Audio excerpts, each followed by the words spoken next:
Hola, te agradezco mucho suscribirte al canal, darle like al video, nos ayudas un montón. Buen día amigos, vamos a hablar de algo que es un hecho en la República Argentina y que son los números, las cifras y demás que revolea el presidente de la nación, pero que no tienen que ver con pavadas, que tienen que ver con la economía argentina, que es el eje de su gestión, que tienen que ver con la inflación, que tienen que ver con el déficit fiscal, que tienen que ver con la pobreza y la indigencia, y que tienen que ver con, por ejemplo, el riesgo país. Es decir, tecnicismo del área en la que el presidente de la nación presume de ser un economista muy pero muy preparado, y básicamente vamos a escuchar declaraciones del presidente y vamos a comparar con un trabajo que hizo Cenital que me parece extraordinario.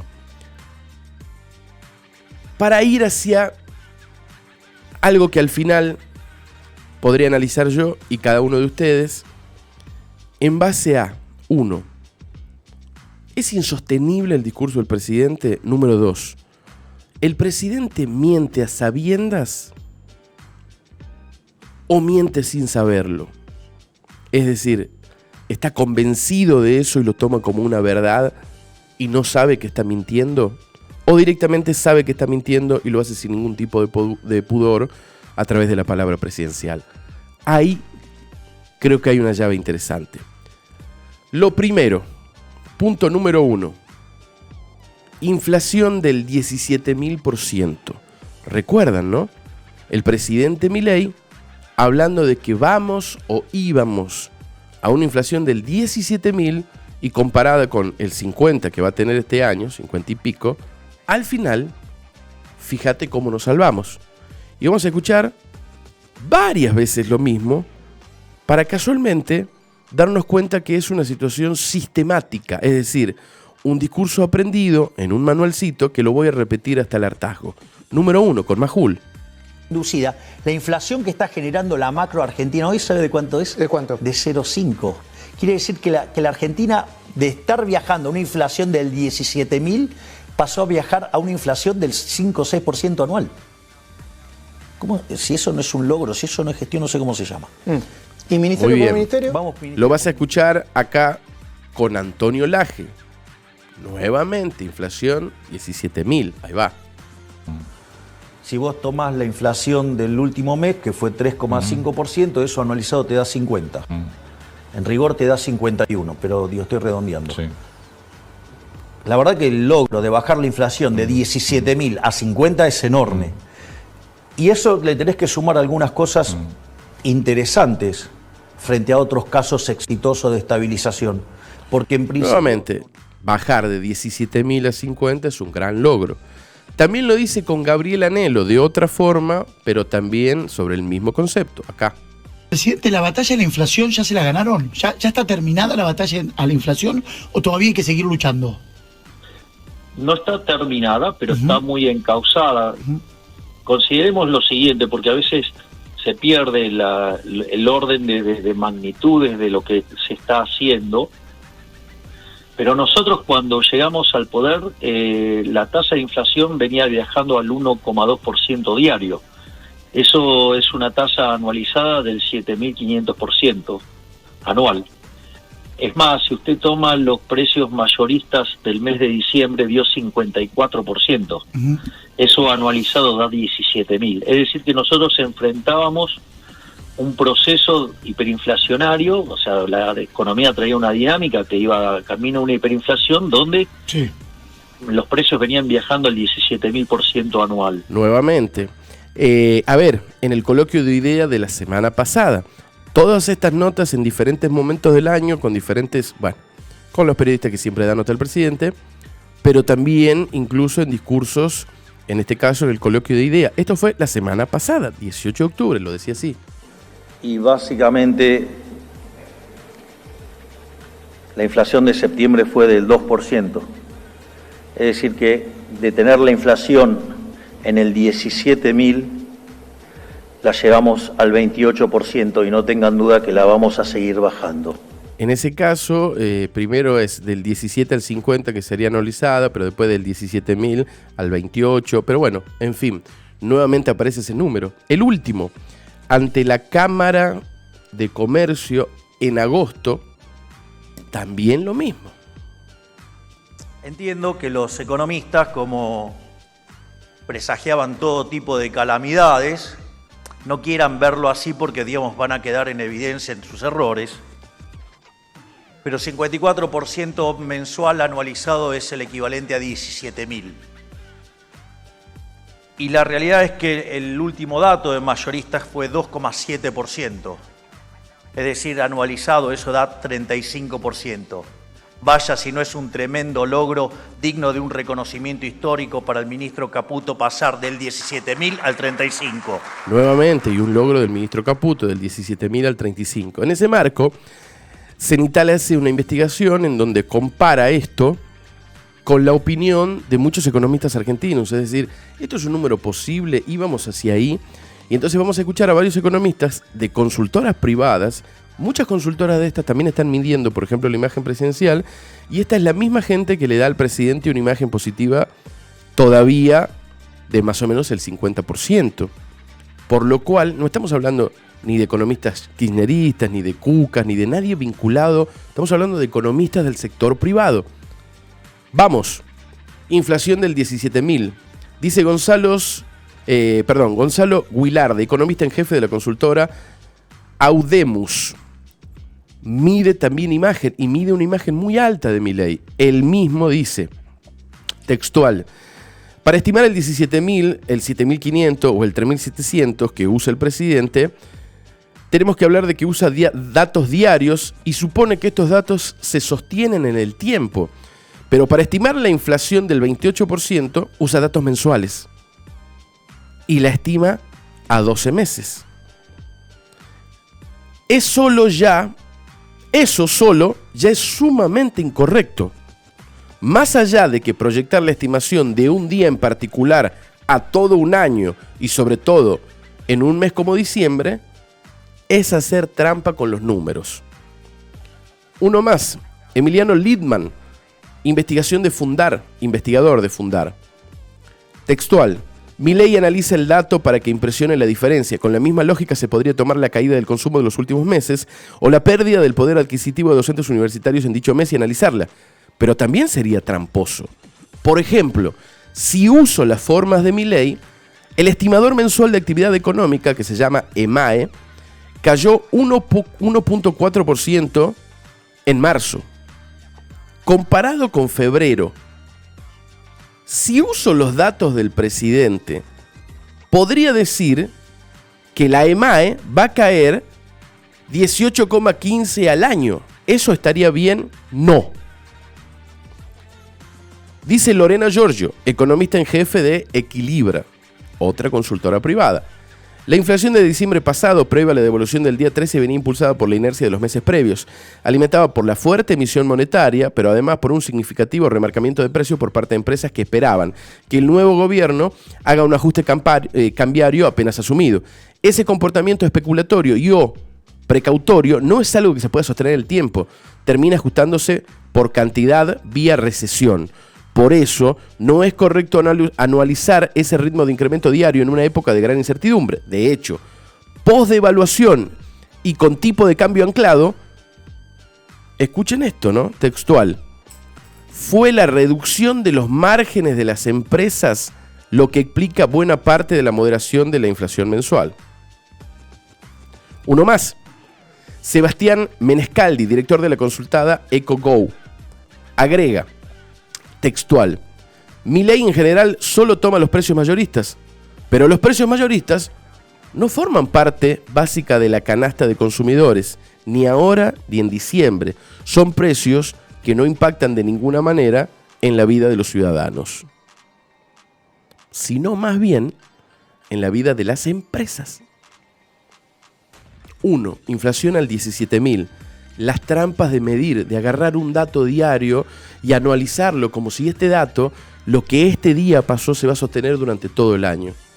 ¿Error o trampa? ¿Mentira a sabiendas? ¿O un uso discursivo presidencial para impresionar con números, pero en realidad adentro no estás analizando nada? Punto número 2, cambiamos. Pobreza del 95% e indigencia del 50%. Esto también lo ha repetido bastante el presidente. Lo decía con Laje de esta manera.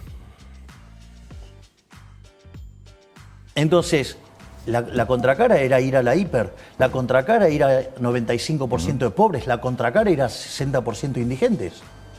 Usted me dice el número de pobres e indigentes, sí, es horroroso. Terrible. Es terrible. Ahora, fíjese, porque publican el dato del primer semestre. Sí. Y dicen, no, saltó de 41 a 52. No. Digamos, si lo descompongo por trimestre, tengo 56 y 51. ¿Sí? Con lo cual saltó en el primer trimestre, sí, y después bajó en el segundo trimestre. Ahora, si lo tomo, digamos, con una frecuencia más corta, están los números de Martín González Rosada, digamos, el Ditela. En realidad, al inicio salta a 57 y hoy la cantidad de pobres está en 49. Es decir, ya bajamos 8 puntos la pobreza. Venga. Lo decía también en el Simposio de Mercado de Capitales y Finanzas Corporativas. Esto fue en septiembre de este año, de esta manera. Nuestro diagnóstico era, y es, y seguirá siendo, que la inflación es siempre y en todo lugar un fenómeno monetario generado por un exceso de oferta, ya sea o porque sube la oferta o porque cae la demanda o pasan las dos cosas a la vez. Por lo tanto, frente al escenario desastroso que teníamos de que nos íbamos a una inflación del 17.000%, con lo cual la caída del PBI hubiera sido monstruosa, con lo cual hubiera sido monstruoso también el número de pobres, hubiéramos ido a más del 90% de pobres y más del 50% de indigentes. Es decir, venga. Lo dice también Toto Caputo, que dice el análisis del presidente y repite estos números, pero idénticos, mirá. Salvamos que la pobreza no fuera muchísimo más alta, porque la realidad indicaba que inevitablemente íbamos a una crisis. Y de vuelta, vos pensás que cuando vas a una crisis que no controlás... Era una casi hiper. O no hiper, como fue, por ejemplo, la salida de la convertibilidad. Cuando la crisis te la genera el mercado, cuando vos no la controlás. La pobreza, cuando salimos de la convertibilidad, pasó del 29 al 58. Se duplicó y tocó pico de 60 y pico. ¿Sí? Entonces, cuando el presidente dice que podríamos haber pasado del 45 al 90, no está exagerando. O sea, porque encima esta herencia era muchísimo peor. Qué bárbaro, ¿no? Lo que es la República Argentina, escucharlo Toto Caputo hablar de herencia. Pero en fin, vamos a ver este punto entonces, pobreza del 95 o mayor a 90, indigencia del 50%. Dice Menescaldi de EcoGo, claramente ese 95% representa un uso político de la cuestión. Es muy improbable que ello hubiera ocurrido, aunque ciertamente los costos provocados por la necesidad de empezar a normalizar la economía provocaron una elevadísima pobreza. Los costos provocados por la necesidad de empezar a normalizar la economía. Quiere decir, las decisiones que tomó Javier Milei. Sigo textual. Un tema aparte es que los niveles de pobreza han sido inferiores a los de otras grandes crisis cuando se normalizaban las mediciones. En la última revisión se subió la vara de ingreso para quedar en los niveles que decía la UCA. Por lo tanto, no son valores históricos comparables. Otro uso político más. Dice Leopoldo Tornaloli. ¿Viste que él en la nota con Laje mencionó a la UCA? Leopoldo Tornaloli, economista del Centro de Estudio y Distribución Laborales y Sociales, que se llama CEDLAS, de la Universidad de La Plata. Esto es muy importante porque él hace un empalme histórico con los niveles de pobreza, con la metodología que usaba el INDEC para medir desde el 2016, que se cambió la metodología para medir la pobreza. Y esto es muy importante. Él dice que la pobreza, si íbamos a una hiperinflación actual, hubiese escalado hasta el 68.1%. 68.1%. Él calcula que en el peor panorama de irnos a una ultra, mega, super, archi inflación por la emisión descontrolada del peronismo de Alberto Fernández, hubiésemos ido a 68.1. Es decir, un economista que se especializa en pobreza y en las mediciones de pobreza, habla y dice, mira, lo que yo comparo en la tabla de pobreza argentina que mide el INDEC desde el desde el 92 hasta el día de hoy, con la metodología del 2016, en el peor de los casos hubiésemos tenido 68.1. Nunca, en ningún caso, 90 o mucho más de 90. Lo dice, y leo textual esto, sobre el 95 pobreza de Milei, ¿no? No creo que el presidente o alguien de su equipo se haya sentado a hacer algún tipo de ejercicio de simulación y hayan llegado a esos números. Es simplemente un eslogan. Respecto al segundo semestre del 23, los ingresos familiares deberían haber caído 75% real para que la pobreza hubiese tocado 90%. Para contextualizar la suba de la pobreza de 41 a 52, que sí es lo que pasó en estos 8 o 10 meses, se dio por una fuerte caída de los ingresos familiares. 20% respecto al segundo semestre del 2023.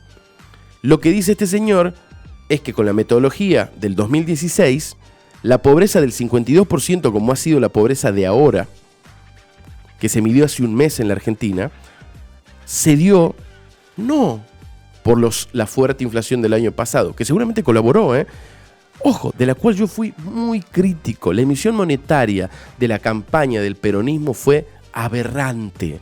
Lo que hizo Sergio Massa fue irresponsable, entre otras cosas. Pero en ese marco, este señor dice, la pobreza grande se dio en estos 8 meses por los ingresos familiares que se perdieron. 20% respecto al segundo semestre del año pasado. Es decir, una familia argentina es 20% más pobre de lo que incluso era ya en diciembre del año pasado.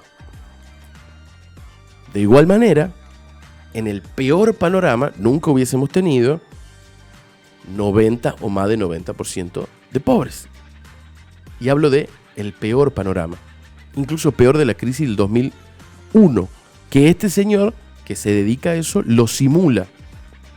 En definitiva, pobreza de arriba del 90%, mentira acordada, parte del manual de la libertad avanza, desconocimiento técnico, ¿qué cosa? Signo de pregunta. Punto número 3. Con el riesgo país de 1100 puntos somos 50% más ricos. Lo dijo varias veces. Vamos a poner un solo ejemplo para no cansar, como recién en los puntos anteriores, de poner varios ejemplos. Pero todos los que seguimos la cobertura del gobierno nacional y lo vemos declarar al presidente, sabemos que estas declaraciones no se hacen una vez, sino que son sistemáticas, ¿no? Lo que te mostré con los puntos anteriores. Un manual de comunicación que salgamos todos a decir esto, primero el presidente y después todos nosotros. Perfecto. El presidente lo decía de esta manera. El PBI con un riesgo país de 3.000 sería de 400.000 millones de dólares. Y con un riesgo de 1.100 es de 600.000 millones de dólares. Es decir, que la sola mejora que hicimos en el plano fiscal implicó que todos los argentinos son 50% más ricos. Sí, en los números está bien, no en los salarios. Ahora lo discutimos eso. Ahora discutimos eso. Yo no tengo, yo estoy dispuesto a dar todas las discusiones.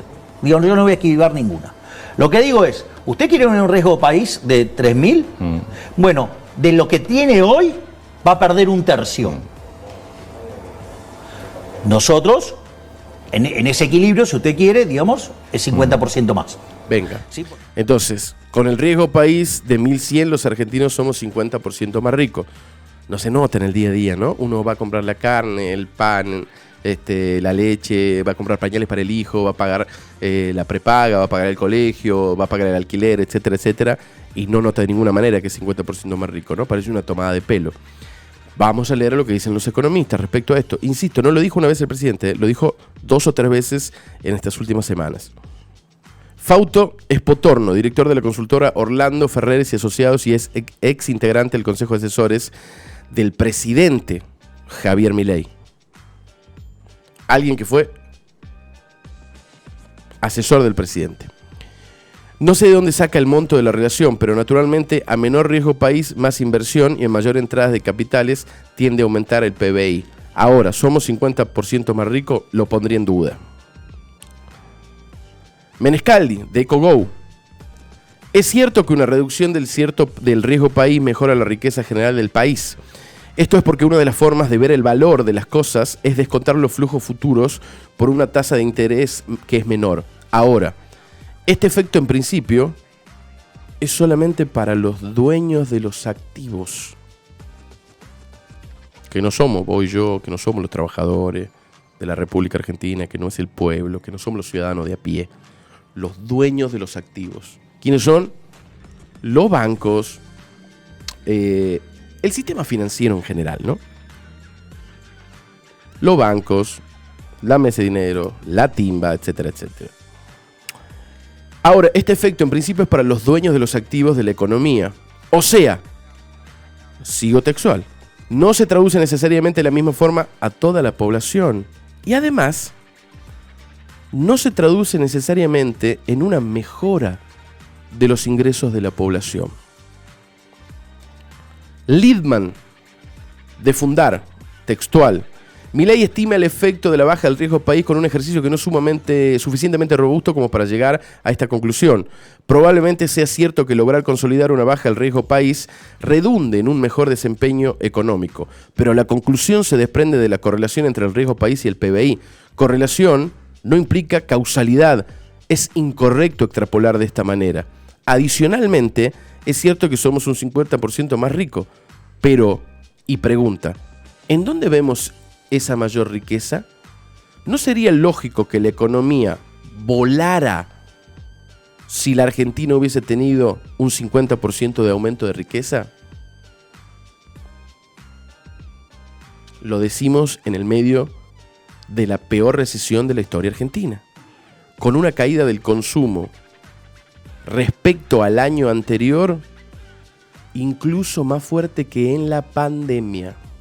Más fuerte que en la pandemia, que cerró todo. Punto número 4. Las jubilaciones están por encima que en noviembre del año 23. Lo dice el presidente Javier Milei de esta manera. Los índices de difusión están todos arriba del 50%, quiere decir que más de la mitad de la serie está tirando positivamente. Cuando vos tomás los indicadores líderes te están anticipando una salida. Y eso vos lo podés explicar por el lado de la demanda, porque tenés una recuperación tanto en las jubilaciones como en los salarios reales. Los salarios reales, de hecho, vienen creciendo los últimos 2 meses de manera marcada. Estamos en niveles tanto en jubilaciones como en salarios reales por encima de los niveles que teníamos en noviembre del año pasado. Perfecto, tanto en salarios como en jubilaciones, lo dice, ¿eh? Dice Claudio Caprurolo, director de Analítica, consultora privada. La jubilación mínima en octubre fue 244.321 y con bono se llegaba a 314.321. Si comparamos con octubre del año pasado, con noviembre del año pasado, es más 6.9%, pero al incluir el bono es menos 3.3%. La comparación con octubre del 23 es incluso peor, menos 5.2 y menos 14.3 respectivamente. Hoy, jubilados, en comparativa a noviembre del año pasado, menos 3.3. En comparativa a octubre del año pasado, menos 14.3. El año pasado, que estábamos ya mal los argentinos, ¿eh? Ojo, la comparativa no es con un peronismo para decir, mirá qué bien que estábamos. No. Es para decir, estábamos muy mal con el gobierno de Alberto Fernández. Y ahora resulta que estamos peor. La caída se concretó en el primer trimestre, antes del cambio de fórmula de actualización. Esto es muy importante además también, muy importante. Sigo textual las palabras del señor Caprarolo. En el acumulado desde diciembre las jubilaciones perdieron 24.3. Los jubilados que ya estaban tirados con Alberto Fernández, ahora directamente están tirados boca abajo y con los ojos cerrados. Las jubilaciones perdieron 24.3 de su poder de compra y quienes cobraron el bono perdieron 17%. El gasto en jubilaciones y pensiones cayó 22.9% entre diciembre y septiembre. Es decir, lo que el gobierno, el gasto, que podríamos decir si es que es un gasto, ¿no? Digo, el Estado Nacional dándole dinero a jubilados y pensionados. Lo puedes tomar como un gasto, lo puedes tomar como una inversión, lo puedes tomar... El gasto en jubilaciones y pensiones cayó 22.9 entre diciembre y septiembre. Diciembre del 23, septiembre del 24. En comparación con un año atrás. Por eso, escuchen esto. Para la jubilación mínima, el bono representa el 22% del ingreso. Más de la mitad de los jubilados tiene congelado ese bono desde marzo de este año. Bono de 70.000. Y esto ya es un dato mío. Según el Instituto Argentino de Análisis Fiscal, que se llama IARAF, las jubilaciones y pensiones explican un cuarto, el 25% del ajuste total del gasto público de diciembre a octubre, que es toda la administración de Javier Milei. El 25%, un cuarto del recorte del que presume el presidente, el ajuste más grande de la historia, etcétera, etcétera, etcétera, un cuarto se dio por jubilaciones y pensiones. Un cuarto de ese brutal ajuste, el 25%. En ese marco, amigos, mentiras presidenciales. Miente que algo quedará. Repita y repita cifras. Hágase pasar como muy listo que algo quedará. O desconocimiento. Ingenuidad o torpeza. Todas preguntas que se hace alrededor del discurso presidencial, que en definitiva es, como dice el Graf, un discurso insostenible. Si llegaste hasta acá, dale like al video y suscríbete al canal, que nos ayudas un montón. Buen día.